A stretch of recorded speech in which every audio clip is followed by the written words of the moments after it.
नमस्ते, आपके साथ मैं हूं जयप्रकाश शर्मा और आप देख रहे हैं यूपी मांगे उत्तर। आज यूपी मांगे उत्तर में किस मुद्दे पर बात होगी? यूपी में कितने छांगुर गैंग? जी हाँ, छांगुर तो सुना, लेकिन और भी गैंग था और इसका आज खुलासा हो गया है। और ये गैंग कहां चल रहा है? मोहब्बत की नगरी, ताज नगरी कहा जाता है, वो चल रहा है आगरा में। छांगुर गैंग की तर्ज पर ही यूपी में योगी फोर्स का अब हंटर चल रहा है। छांगुर के धर्मांतरण गैंग पर एक्शन हो रहा है। इस बीच यूपी में छांगुर की तर्ज पर एक और धर्मांतरण गैंग का खुलासा हुआ जो आईएसआईएस की तरह काम करता है। केरला स्टोरी फिल्म अगर आपने देखी होगी तो इस धर्मांतरण गैंग के गुर्गे उसी तरह लोगों को शिकार बनाते हैं। इनके निशाने पर ज्यादातर पढ़े लिखे लोग होते थे और यह गिरोह तब बेनकाब हुआ जब आगरा की 2 लड़कियां लापता हुई और यूपी पुलिस जांच में जुटी है। आज यूपी पुलिस ने खुद प्रेस कॉन्फ्रेंस करके बताया कि गिरोह कैसे काम करता है, कैसे लोगों को टारगेट करता था। तो आज एक बड़ा मुद्दा यही है, दर्शकों को बता दें कि कैसे जो छांगुर गैंग काम कर रहा था, धर्मांतरण का खेल चल रहा था उसका, कैसे उसने करोड़ों की संपत्ति बनाई। लेकिन आपको बता दें, इस बीच एक बड़ी खबर टेलीविजन पर आपको बता दें, अलग अलग राज्यों से पकड़े गए आरोपी। आगरा से आज एक नए गैंग का खुलासा हुआ है। पुलिस ने आरोपियों को कोर्ट में किया पेश। पुलिस को 10 दिन की रिमांड मिली है। पुलिस ने 14 दिन की रिमांड मांगी थी, 10 दिन की रिमांड मिली है। 10 आरोपी पकड़े गए। आगरा में धर्मांतरण का पर्दाफाश हुआ है। तो धर्मांतरण गैंग सक्रिय हो रहा है यूपी में और अब लगातार वो शिकंजे में आ रहा है। कैसे लोगों को काम करता था, टारगेट करता था, ये लोग नाम बदल कर खेल कर रहे थे पूरा।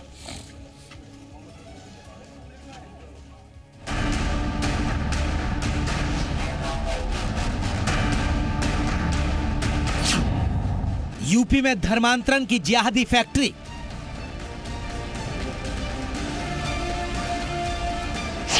आगरा में कन्वर्जन की केरला स्टोरी।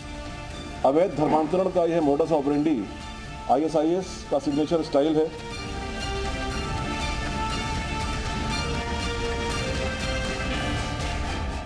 धर्मांतरण रैकेट का आईएसआईएस पैटर्न। प्रेम जाल का फड्डा, धर्मांतरण का धंधा। कैसे धर्मांतरित करना, सबके रेट उसने तय किए हुए थे। विदेशों से उसमें धनराशि आ रही थी। 6 राज्यों में जाल, विदेशों से फंडिंग। इस ग्रुप का संबंध पीएफआई से, एसडीपीआई से और पाकिस्तान के आतंकी संगठनों से भी होने के संकेत मिले हैं। आतंकियों से लिंक, योगी फोर्स करेगी सिंक। कई प्रदेश में कम से कम 6 प्रदेश ऐसे थे जहां पर जो लोग बैठे हुए थे, वहां पर ये लोग रेडिकलाइजेशन को बढ़ावा दे रहे थे, लव जिहाद में संलिप्त थे। यूपी में कितने छांगुर गैंग एक्टिव?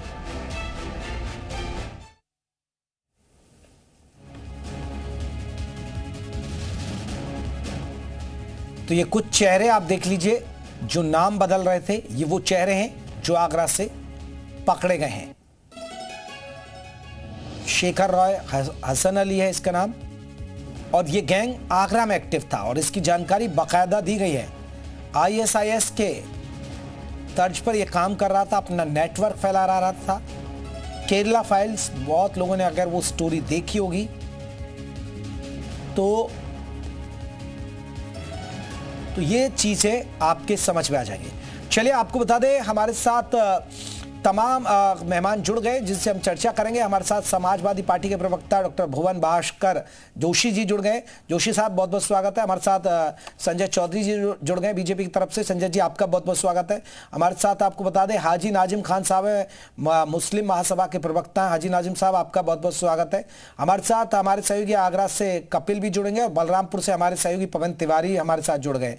लेकिन सबसे पहले मैं हाजी नाजिम साहब आपसे सवाल करूंगा, सर मुस्लिम लोग क्या इस धंधे में लगे हुए हैं और बाकायदा बाहर से फंडिंग हो रही है? ये आपको हैरान नहीं करता है या आपको पता है कि हाँ ऐसा कर देते हैं? हाँ देखिए, ये सिर्फ और सिर्फ मुसलमानों को बदनाम करने का एक प्रोपेगेंडा चलाया जा रहा है। देखिए, एक झांगुर अगर इस तरह की घटना को अंजाम देगा तो पूरे मुस्लिम समाज को टारगेट करने की जरूरत नहीं है। ये तो इस तरह की नहीं, आगरा में भी एक गैंग का खुलासा हुआ, वही तो मैं आपको बता रहा हूँ ना। हाँ सर, मैं भी चीज बताना चाह रहा हूँ जेपी जी। हाँ जेपी जी, मैं ये कह रहा हूँ कि अभी आगरा की बात हो या बलरामपुर के उतरौला की बात हो या अन्य जगह की बात हो, तो करता एक है, लेकिन उसमें क्या होता है, पूरी मुस्लिम कम्युनिटी को टारगेट कर दिया जाता है। आखिर ये जो धर्म परिवर्तन या जबरन किसी का मामला कर रहे हैं या विदेशों से फंडिंग आ रही है, तो इसका देखो जांच का विषय है, जांच होनी चाहिए। और जांच में अगर ये दोषी पाए जाते हैं तो क्या इस्लाम में ऐसा है कि धर्म परिवर्तन कराइए किसी का? नहीं, मेरे मजहब इस्लाम के अंदर कहीं ऐसा नहीं है इस्लाम तो नहीं सिखाता ना धर्म परिवर्तन कराया जाए। फिर ये क्यों हो रहा है? क्यों हो रहा है? हाँ जेपी जी, देखिए, मेरे मजहब इस्लाम के अंदर किसी का जबरन धर्म परिवर्तन नहीं होता है, और न मेरा मजहब इस्लाम ऐसे जबरन धर्म परिवर्तन को स्वीकार करता है। देखिए, मेरा मजहब इस्लाम तो हमेशा शांति का मैसेज देता है, और देखिए हमेशा एकता अखंडता की बात करता है, प्रेम भाव की बात करता है। लेकिन जो लोग इस जबरन किसी का धर्म परिवर्तन करा रहे हैं तो वो मेरे मजहब इस्लाम से ताल्लुकात नहीं रखते, और ऐसे लोगों का देखिए मुस्लिम महासभा बहिष्कार करती है और सरकार से मांग करती है कि ऐसे लोग जो मजहब इस्लाम को बदनाम करने की कोशिश कर रहे हैं तो उनके खिलाफ सख्त से सख्त एक्शन होना चाहिए। और उनके साथ साथ जो हमारे मुस्लिम बहन बेटियों को घर वापसी के नाम पर इस तरीके के माहौल में फंसाते हैं या गुमराह करते हैं, उनके खिलाफ भी सख्त से सख्त एक्शन होना चाहिए। देखिए, बेटी हिंदू की हो या बेटी मुसलमान की, सुरक्षित होनी चाहिए। अगर कोई के इन दोनों बेटियों को जबरन धर्म परिवर्तन करा के वापसी के नाम पर कहता है तो इनके दोनों के खिलाफ सख्त से सख्त एक्शन होना चाहिए। तो जेपी जी, हम तो यही कहते हैं कि भाई क्या जरूरत है किसी की बेटी का घर वापसी की बातें करना। तो इसमें सर मुस्लिम ज्यादा कैसे इन्वॉल्व है? हाजी नाजिम साहब, मुस्लिमों का एक पूरा खेमा नजर आ रहा है ना इसमें। तो छांगुर कौन? मुस्लिम। ये 10 लोग कौन? सभी नाम बदल के मुस्लिम। तो ये एक बड़ा सवाल बन रहा है ना। तो और आप कहते हैं इस्लाम सिखाता नहीं फिर? हाँ जेपी जी, देखिए, मेरा मजहब इस्लाम ऐसे जबरन धर्म परिवर्तन को कभी भी स्वीकार नहीं करता, और ना मेरा मजहब इस्लाम के अंदर कहीं पे भी किसी भी किताब के अंदर ये जिक्र है। मैं लौट रहा हूँ। एचएस रावत साहब हमारे साथ जुड़ गए, हिंदू धर्म गुरु रावत साहब। कैसे देखते हैं अभी धर्मांतरण का छांगुर से जुड़ा केस है? ठीक है हाजी नाजिम साहब, मैं आऊंगा। अभी छांगुर का सुन ही रहे थे, अब आगरा में एक और रैकेट पकड़ा गया, और वो तो आईएसआईएस की तर्ज पर काम कर रहा था एक बड़े स्तर पर, और इसमें 10 लोग पकड़े गए, 10 की 10 मुस्लिम जो नाम बदल कर काम कर रहे थे। देखिए, इसमें क्या है कि ये तो गली गली के अंदर हैं, और जहां पर इनका ज्यादा मेजॉरिटी है आपने म्यूट किया है, अनम्यूट कीजिएगा शायद। भाई रावत जी का ऑडियो देखिए जी, कहिए जी। मैं ये कह रहा था कि जहां पर इनकी मेजॉरिटी है वहां पर तो ये गली गली के अंदर इस प्रकार के इन्होंने ऑडियो हमें नहीं मिल पा रहा है, मैं लौटूंगा। ओके।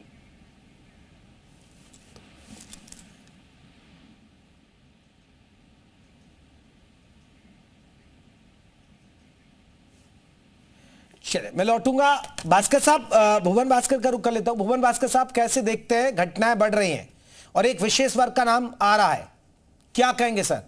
नहीं कहेंगे कि हाँ खड़ा शिकंजा कसना चाहिए ऐसे संगठनों पर? बड़ा आश्चर्य होता है जब मैं इस तरह के डिबेट में भाग लेता हूँ, और मुझे आश्चर्य इसलिए होता है कि अब्दुल हमीद, अब्दुल कलाम, मौलाना आजाद जैसे देशभक्तों की धरती भारत पे इस तरह की बहस को हम चढ़ाने का काम करते हैं। और जब हम बहस को चला रहे हैं, हम देख पा रहे हैं कि किसी भी धर्म, किसी भी जाति, किसी भी वर्ग में इस प्रकार के लोग होने से हम उस पूरे धर्म के अनुयायियों को बदनाम करने का हक हमको कौन देता है? ये भी एक आज एक समाज सेवक की हैसियत से, एक भारत के नागरिक की हैसियत से मेरे मन में आया। मैंने कहा जेपी जी, व्यक्तिगत रूप से मैं आपका बड़ा सम्मान करता हूं, तो मैंने कहा एक देश के जागरूक होने के कारण मुझे भी अपने प्रश्न को रखने का हक है। और मुझे हर समाजवादी पार्टी का स्टैंड साफ है। हम लोग किसी भी प्रकार के जबरन धर्म परिवर्तन के बिल्कुल सख्त खिलाफ है, चाहे वो हिंदू से मुसलमान बनाया जाए, चाहे वो मुसलमान से हिंदू बनाया जाए। हम लोग इसके सख्त खिलाफ है। और चूंकि हमारे वो ठीक है जोशी जी, लेकिन अब दो शब्द तो इन पर कहिए ना। अब छांगुर, फिर आगरा में ये गैंग पकड़ा गया। मैं तो ये कहना चाहता हूं आपके चैनल के माध्यम से 9 साल उत्तर प्रदेश में योगी सरकार को चलते हो गया है, उनकी नाक के नीचे इस तरह के जो कारनामे चल रहे हैं, तो मैं पूछना चाहता हूं इनका इंटेलिजेंस फेलियर है या ये किस लिए शासन में आए हैं? किस प्रकार ये फल फूल रहा है व्यापार? सरकार की जवाबदेही बनती है। हम प्रश्न पूछ रहे हैं एज ए विपक्ष माननीय योगी जी से कि 9 साल में इस तरह की घटनाएं घट रही हैं, क्या किस प्रकार का प्रशासन चल रहा है, किस प्रकार का आपका एलआईयू है, कैसा इंटेलिजेंस आपका है? ये देश और प्रदेश जानना चाहता है कि योगी जी के नाक के नीचे इस तरह की घटनाएं चल रही हैं। मैं इस पर रिएक्शन लेता हूं। संजय चौधरी जी, आपसे यही सवाल। देखिए, एक विशेष समुदाय को क्यों टारगेट किया जाए, आप ये बताइए। नहीं तो आपका फेलियर, आपकी सरकार का फेलियर है, आपकी इंटेलिजेंस का फेलियर है। जोशी जी तो ये कह रहे हैं। जेपी भाई, 1995 में केरल के हाई कोर्ट ने एक टर्म इस्तेमाल किया, लव जिहाद जी। ये भारतीय जनता पार्टी ने नहीं इस्तेमाल किया। ये केरल के हाई कोर्ट का लगातार वहां से गायब होने वाली बच्चियों का जब मामला केरल में आया, जो 10,000 से ज्यादा थी, तब केरल के हाई कोर्ट ने कहा कि ये लव जिहाद केरल में शुरू हो गया है। और वहां के अच्युतानंदन, जो वहां के चीफ मिनिस्टर थे, उन्होंने फ्लोर ऑफ द हाउस इस चीज को स्वीकार किया। तो ये कोर्ट की कही हुई बात है और विधानसभा में केरल की बात मैं बता रहा हूं। तो मुझे लगता है कि साथियों को इसकी गहराई को समझना चाहिए।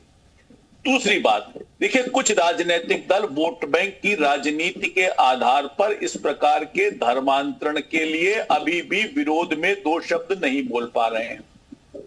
बात नंबर 3, उत्तर प्रदेश में जैसे योगी आदित्यनाथ जी की सरकार ने सबसे पहले संगठित अपराध पर हमला किया और उसको मिट्टी में मिलाया, आज योगी आदित्यनाथ जी की उत्तर प्रदेश की सरकार इस प्रकार से संगठित गिरोह बनाकर धर्मांतरण करने वालों के खिलाफ बड़ी मुहिम चला रही है। यही उत्तर प्रदेश है जहां अगर धर्मांतरण होता था, किसी हिंदू लड़की को कोई अगर मुस्लिम भगा ले जाता था, तो थाने पर पुलिस वाले उसकी रिपोर्ट नहीं लिखते थे, उसे भगा देते थे। ये दौर था जब समाजवादी पार्टी की सरकार थी और उन्हें वोट बैंक के आधार पर संरक्षित करती थी। आज इसमें बदलाव आया है। 2021 में जब हम धर्म परिवर्तन का पहला विधेयक लाए तो समाजवादी पार्टी विरोध कर रही थी। 2024 में इस विधेयक को हमने और कड़ा करते हुए आजीवन कारावास की सजा की जब बात की और उसे पारित किया, तो समाजवादी पार्टी इसके विरोध में नारा लगा रही थी। तो आप जानिए कि इसके विरोध में कौन खड़ा है। और मैं इस 2 बात नहीं, एक तीसरी बात भी याद कीजिए जेपी भाई, कि उमर गौतम पकड़ा गया था अलीगढ़ से, और उमर गौतम के साथ 16 लोग पकड़े गए थे। उसका बड़ा कनेक्शन था। उत्तर प्रदेश सरकार ने अभियोजन चलाते हुए 16 में से 12 लोगों को आजीवन कारावास की सजा दिलाई और 4 लोगों को 10 साल की कड़ी सजा हुई। जोशी जी, ये तो बात है। देखिए, 2021 में कानून लेकर आए, फिर इन्होंने संशोधन किया, उसमें सजा का प्रावधान और मजबूत किया। तो काम तो कर ही रही है ना सरकार। आपने तो कभी नहीं किया होगा ना कि धर्मांतरण के मामले, क्या ऐसा तो नहीं आपके मामले, आपके वक्त में धर्मांतरण हुआ ही नहीं होगा यूपी के अंदर? कि आप कह रहे थे कानून लेकर आए, इन कानूनों की जो सच्चाई है वो कितना रिजल्ट दे पा रही है ये भी पता चल पा रहा है। और इनके नाक के नीचे हुआ है। ये सरकार अपनी जवाबदेही से बच पाएगी? अभी समाजवादी पार्टी की सरकार होती तो ये सब लोग धरने प्रदर्शन पे लग जाते। इनके नाक के नीचे, इनके गृह मंत्रालय के फेलियर के कारण, इनके इंटेलिजेंस के फेलियर के कारण इस तरह की घटनाएं हो रही है। ये योगी सरकार का टोटली फेलियर है और इनका जो कानून बनाया वो जमीन पर एक बड़ा सवाल है। देखिए, छांगुर पकड़ा गया। अब देखिए, अखिलेश यादव एक शब्द नहीं बोल रहे ना जोशी जी, सवाल तो फिर पूछेंगे ना, क्योंकि अब इसमें एक विशेष वर्ग की बात आ गई। जोशी जी भी नहीं बोल रहे हैं। जोशी जी भी नहीं बोल रहे हैं, बात सही है, आ रहा हूं। और फिर अब देखिए, अब ये आगरा में गैंग का खुलासा हुआ, अब इस पर भी एक शब्द नहीं बोलेंगे। हाँ, कोई कथावाचक की पिटाई होती है, कुछ ऐसा विवाद हो जाता है तो उसको आप बुलाइए, वेलकम करिए, उसमें पीडीए ढूंढिए। और सबसे बड़ी बात है, इसमें पीडीए ही बेटियां पीड़ित हैं, पीडीए की बेटियां पीड़ित हैं। सर जोशी जी, आप कैसे भूल गए पीडीए को? अब यहाँ मैं इतना कहना चाहता हूँ, नेता हमारे माननीय अखिलेश यादव जी इस उत्तर प्रदेश के 2 नंबर की पार्टी और देश की 3 नंबर पार्टी के नेता हैं। लगातार जनहित से जुड़े हुए मुद्दों पे वो संघर्ष सरकार को घेरते हैं, सड़क हो चाहे सदन हो, और उसका परिणाम भी उत्तर प्रदेश की जनता ने ठीक ठाक भारतीय जनता पार्टी को दिया है। जो 80 की 80 बात कर रहे थे, 400 पार की बात कर रहे थे, अभी उस पर नहीं कह रहे। जल्दी संजय जी से एक रिएक्शन, बाकी लोगों पे भी जाना मुझे, जल्दी से रिएक्शन आ रहा हूं मैं। जोशी जी देखिए, भुवन भास्कर जी की बात को आप जान लीजिए। वो ये मानते हैं कि धर्म परिवर्तन कोई गंभीर मामला नहीं है जो जनता से जुड़ा हुआ हो, ये इसे स्वीकार ही नहीं करते हैं। इनकी मानसिकता देखिए, इनका दिमाग देखिए, वोट बैंक की राजनीति का चरम देखिए, और इस गिरगिट टाइप राजनीति का प्रत्यक्ष उदाहरण आप इस चैनल पर बोलते हुए स्वीकार कीजिए। ये मानते हैं कि ये धर्मांतरण कोई भी ऐसी चीज नहीं है जिसके लिए गंभीर हुआ जाए, इसे गंभीर मुद्दा नहीं मानते हैं।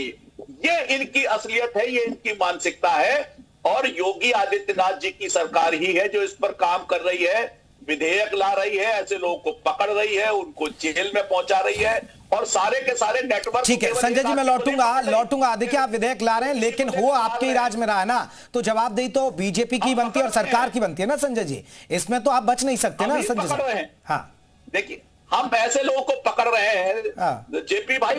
इसके पहले उत्तर प्रदेश में आपने माफियाओं का राज देखा था, तब माफिया खुले हुआ करते थे। ठीक है हाजी साहब, लौटूंगा मैं रावत साहब के पास भी लौटूंगा। एक रिएक्शन, हमारे सहयोगी हमारे लगातार जुड़े हुए हैं, मैं लौट रहा हूं। ठीक है कपिल, अब भी इस गैंग के बारे में क्या खुलासा हुआ और कैसे पकड़ में आया, जरा जल्दी से बताइएगा, फिर मैं पवन का रुख करूंगा।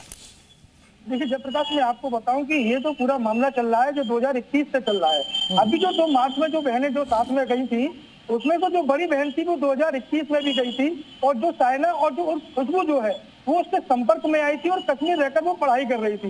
इसी दौरान वो जो है साइमा के संपर्क में आई, और उसी दौरान इस लड़की का जो है माइंड जो है ब्रेस किया गया। और उसके बाद जब परिवार को पता चला कि ये बच्ची हमारी जो है जम्मू में है, तब परिवार वहां जम्मू जाता है और बच्ची को वापस लेकर आता है। लेकिन जब बच्ची को वापस लेकर आता है, तब तक बच्ची का जो माइंड था वो पूरी तरह से वॉश हो चुका था, पूरी तरह से उसने इस्लाम कबूल कर लिया था।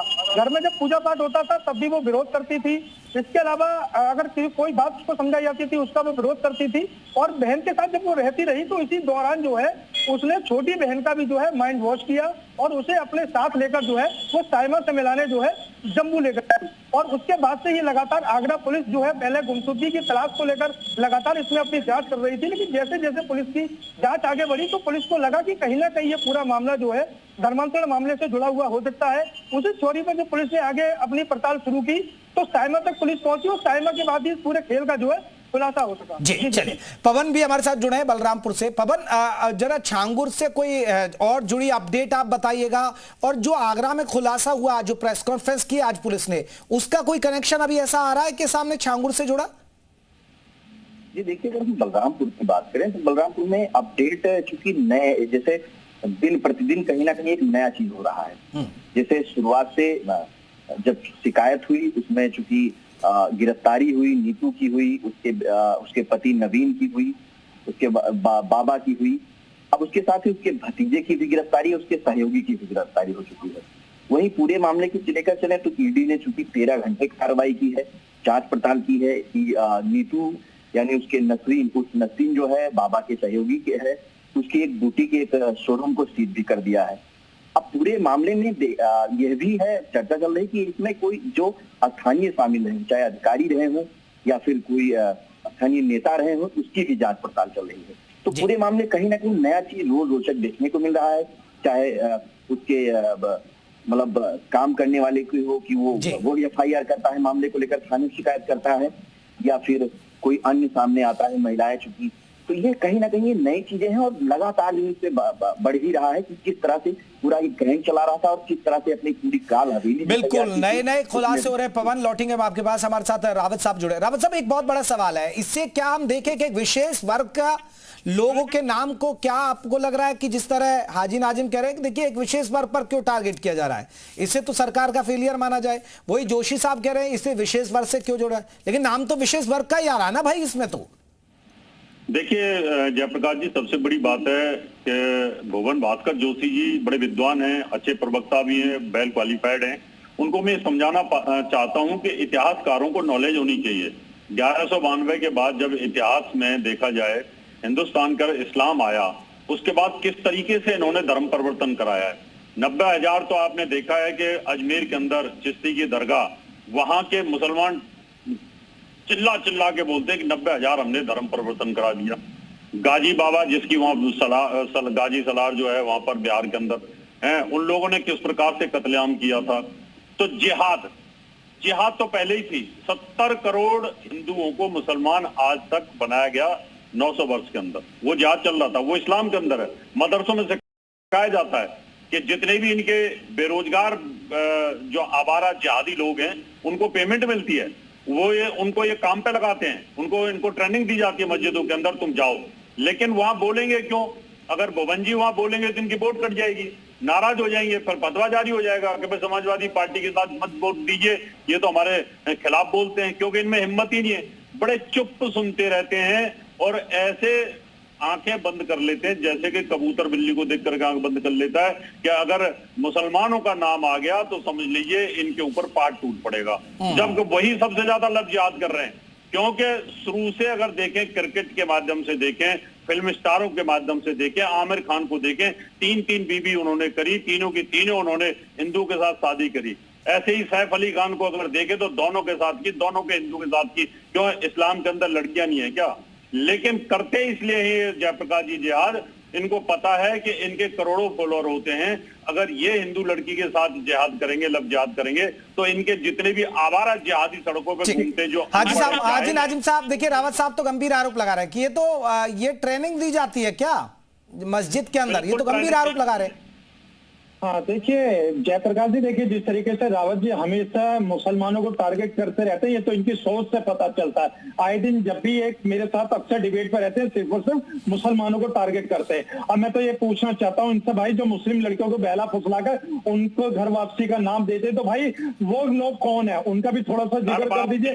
अरे सुन लीजिए रावत जी, अगर मुस्लिम लड़की अगर हिंदू लड़के से प्यार करती है तो भाई आप लोग घर वापसी कर देते। मैं तो कहना चाहता हूँ उत्तर प्रदेश सरकार से, योगी जी से, कि घर वापसी की जो बात करते हैं, जो मुस्लिम लड़कियों की घर वापसी के नाम पर धर्म परिवर्तन कराते हैं, तो उनके लिए भी एक ऐसा कानून लेकर आए जिस तरीके से लव जिहाद का कानून लेकर आए। तो भाई देखिए, अगर ये कहते हैं कि मुस्लिम लड़का हिंदू लड़की से प्यार करता है तो वो लव जिहाद। रावत साहब ये घर वापसी का बात कर रहे हैं, तो घर वापसी क्या प्यार से होती है?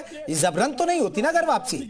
मैं पूछ रहा हूँ हाजी नाजिम जी, पूछ रहा हूँ आपके सवाल का घर वापसी पर भी, क्योंकि घर वापसी पर जोशी जी पूछ रहे हैं। मैं बताता हूँ। हाँ। ये घर वापसी का क्या इनका फंडा है वो मैं बताना चाहता हूँ। ये घर वापसी वो कट्टर मुस्लिम लड़कियां नहीं है कि जो प्यार कर रही है और उनको अब हम हाजी नाजिम को घर वापसी थोड़ी ला सकते हैं। ये तो इस समय हज करके आ गए, जबकि पहले ये हिंदू ही थे। ऐसे जो लड़कियों को इन्होंने जिहाद में फंसाया, लव जिहाद में फंसाया, और वो वहां दुखी हो रही हैं, उनको धर्म परिवर्तन की दबाव दिया जा रहा है। किसी प्रकार से धर्म परिवर्तन करो, नमाज अदा करो, कलमा पढ़ो, नहीं तो तुम्हें छोड़ देंगे, काट देंगे, 35 टुकड़े कर देंगे। उस कंडीशन में अगर उनके बारे में हमें पता लगता है हमारे संगठनों को, तो हमारे संगठन उनको वापस लेके आते हैं और वो वापस आ जाती है। ऐसे कितने केसेस वापस हुए, इसको घर वापस बोला जाता है। ऐसे लोगों ने बहुत सारे जिस तरीके से फैलाते हैं, भाई बंद कर दीजिए। यही तो रावत जी आपका एक प्रोपगंडा है मुसलमानों के खिलाफ, जो हमेशा आप फैक्ट फैलाते हैं। भाई बंद कर दीजिए इस तरीके की बातें। सच्चाई नहीं छिप सकती, पूरी दुनिया में पता है, पूरी दुनिया में पता है। ठीक है रावत साहब, हाजी नाजिम रुकेगा। जोशी जी मेरा सवाल यही है, जो देखिए आ रहा हूं मैं, संजय जी भी यही सवाल उठा रहे हैं कि जब एक विशेष वर्ष से जुड़ी बात आती है तो आप लोग चुप हो जाते हैं। रावत साहब भी यही पूछ रहे हैं आपसे कि भैया जोशी जी तो अब नहीं बोल रहे हैं। देखिए मैंने जहां से शुरुआत कर दी, मैंने क्या बोलने का काम कर, रावत जी को वो बातें सुनाई नहीं दी थी। मैंने कहा कोई समाजवादी पार्टी का साफ स्टैंड है, कोई भी धर्मांतरण कराता है, अगर कोई जबरन मुसलमान बना रहा है तो हम उसके भी खिलाफ है, और कोई जबरन हिंदू बना रहा है तो भी हम इसके खिलाफ है। हम लोग इस धर्म परिवर्तन के तो बताइए ना जोशी जी मैं आपसे जाना, कहीं आपने सुना जबरन हिंदू बना रहा था? वो बताइए कौन बाबा पकड़ा है, कौन साधु पकड़े गए? वो भारतीय जनता पार्टी के लोग संरक्षण देके घर वापसी का नाम दे देते हैं, नाम बदल देते हैं, उसका घर वापसी हो जाता है। वो भी धर्मांतरण है। अगर उसको सही से कानून की नजर में समझा जाए, वो भी धर्मांतरण ही है। लेकिन भारतीय जनता पार्टी के एजेंडे पे काम होता है तो भारतीय जनता पार्टी उसको धर्मांतरण नहीं मानती है, उसको कहती है कि हमने घर वापसी करा दी है। हाँ, कोई मुसलमान बन जाता हिंदू तो निश्चित तौर पे समाजवादी भारतीय जनता पार्टी उसको धर्मांतरण का नाम देती है। एक ही काम के लिए इस देश में दो स्टैंड नहीं हो सकते हैं, आप समझिए। चलिए संजय जी जवाब दीजिए, संजय जी जवाब दीजिए। घर वापसी ये आपका एजेंडा है और ये भी धर्म परिवर्तन है? देखिए, सुबह का भूला अगर शाम को घर वापस आ जाए तो वो भूला नहीं कहलाता है, बात नंबर 1। बात नंबर 2, मेरे मुस्लिम विद्वान कह रहे थे कि इस्लाम इस बात की इजाजत नहीं देता धर्म परिवर्तन की। आज तक जेपी भाई एक उदाहरण पूरी दुनिया में आप ढूंढ के बता दीजिए कि कभी धर्मांतरण के खिलाफ किसी मौलाना ने, किसी मुफ्ती ने कोई फतवा दिया हो? हर चीज पर फतवा आ जाता है कि ये काम इस्लाम का विरोधी है, ये गैर इस्लामिक है, ये इस्लाम में कुफ्र है, ये इस्लाम में गैर इस्लामिक है, इसलिए हमें स्वीकार नहीं है। पूरी दुनिया में धर्मांतरण के खिलाफ अगर ये इस्लाम का सम्मत नहीं है तो क्या कोई फतवा ऐसा आया है? क्या नहीं आया है। ये बताता है कि इस्लाम की जो धारणा है जिसमें वो कहते हैं कि दारुल इस्लाम बनाना है, मुक्ति तभी होगी जब पूरी दुनिया कन्वर्ट होगी, इसलिए कन्वर्जेशन उसको स्वीकार है। तो ये जो बौद्धिक तर्क देते हैं ये बेईमानी करते हैं और अपने धर्म की भी बेईमानी कर रहे हैं। मुझे लगता है इस धार्मिक मानसिकता को समझना होगा। ये एक सवाल तो है हाजी नाजिम साहब, ये एक सवाल तो है, कोई मुस्लिम धर्मगुरु नहीं बोलता है तो छांगुर का बचाव ही कर रहे हैं कहीं ना कहीं। कह रहे हैं अभी तो जांच हो रही है, अभी तो ऐसा हो रहा है, अभी तो वैसा हो रहा है, एक विशेष समुदाय को टारगेट किया जा रहा है। क्यों नहीं बोलते भाई? हाँ जयप्रकाश जी, देखिए अभी जो मेरे मित्र हैं भाजपा के प्रवक्ता, इन्होंने कहा कि कोई फतवा नहीं देते, तो मैं इनको बता दूं कि मुल्क संविधान से चलता है, फतवों से नहीं चलता भाई। अगर फतवा जारी करते तब कहते हैं कि हमारा वो मामला है, शरीयत का मामला है। जंतर मंतर पे अगर आपको याद हो जयप्रकाश हाजी नाजिम जी, जब फतवा पे सवाल उठते हैं या कोई बात होती है तो कहते हैं भाई शरीयत से चलेगा। नहीं, हमारा मजहब तो शरीयत से चलेगा। चलिए, मेरे पास इतना ही वक्त था। आप सभी मेहमानों को बहुत बहुत शुक्रिया। यूपी मांगे उत्तर में हमारे सहयोगी भी जुड़े, आपका भी बहुत बहुत शुक्रिया अपडेट हम तक पहुंचाने के लिए। नमस्ते।